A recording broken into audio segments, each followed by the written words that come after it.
गुरुकुल में आपका स्वागत है। जैसा कि हम जानते हैं कि वोकैबुलरी किसी भी कॉम्पिटिटिव एग्जाम का एक इम्पॉर्टेंट हिस्सा होता है और उसे याद करना बहुत ज़रूरी माना जाता है। तो आइए कुछ वोकैब के शब्दों को याद करते हैं और समझते हैं कि उनका क्या मतलब होता है। सबसे पहले बात करते हैं वन वर्ड सब्स्टिट्यूशन की, यानी कि अनेक शब्दों के लिए एक शब्द, जिसमें पहला हम याद करेंगे एडिक्ट। एडिक्ट का मतलब होता है one who has become dependent on something, यानी कि वो इंसान जो किसी भी चीज़ पर पूरी तरह से निर्भर हो जाए उसको एडिक्ट बोला जाता है। दूसरा हम याद करेंगे क्लॉस्ट्रोफोबिया।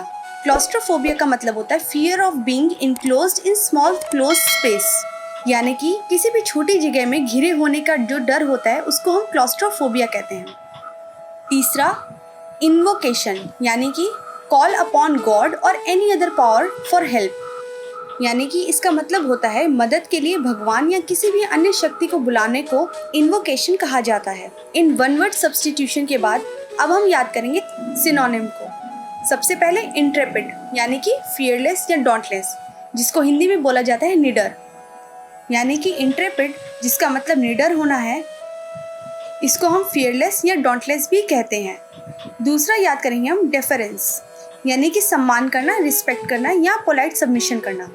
तीसरा कॉवेनेंट। कॉवेनेंट का मतलब होता है किसी भी तरह का कॉन्ट्रैक्ट, अग्रीमेंट, यानी कि किसी भी तरह का समझौता करने को हम कॉवेनेंट बोलते हैं। इसके बाद हम याद करेंगे कुछ एंटोनिम्स को। सबसे पहला हार्मनी, जिसका मतलब होता है the state of being in agreement. Hindi में हम इसे कहेंगे समझौता होने की स्थिति, या फिर हम इसे शांति भी बोल सकते हैं। और इसी हार्मनी शब्द का उल्टा या ऑपोजिट शब्द स्ट्राइफ होगा, जिसका मतलब होता है कॉन्फ्लिक्ट या डिसएग्रीमेंट। हिंदी में बोलते हैं कलह या मतभेद होना। अगला एंटोनिम जो हम याद करेंगे वो है फेटर।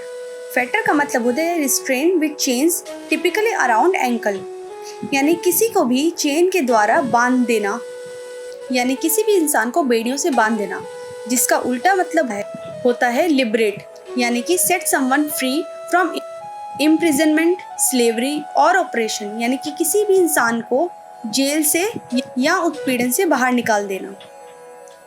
आज का तीसरा और आखिरी एंटोनिम जो हम याद करेंगे वो है डेंस, यानी कि क्लोजली कॉम्पैक्टेड इन सब्सटेंस। हिंदी में हम इसे घना बोलेंगे और इसका उल्टा शब्द होगा स्पार्स, जिसका मतलब होता है स्कैटर्ड, यानी कि बिखरा हुआ। एंटोनिम्स के बाद हम याद करेंगे कुछ इडियम्स और फ्रेजेस। सबसे पहले स्वीपिंग स्टेटमेंट। स्वीपिंग स्टेटमेंट का मतलब होता है थॉटलेस स्टेटमेंट, यानी कि वो स्टेटमेंट या वो वाक्य जो बिना सोचे समझे बोला जाए उसको हम स्वीपिंग स्टेटमेंट बोलेंगे। दूसरा फील फॉल ऑफ, यानी कि got into trouble with. Hindi में इसका मतलब होगा दुविधा में पड़ जाना या फंस जाना। अगला इनफ रोप, यानी कि इनफ फ्रीडम फॉर एक्शन, मतलब कार्य करने की स्वतंत्रता मिलना। चौथा बाय फिट्स एंड स्टार्ट, यानी कि इरेगुलरिटी, किसी भी चीज़ में जब अनियमितता होती है तो उसे हम इरेगुलरिटी या बाय फिट्स एंड स्टार्ट्स बोलते हैं।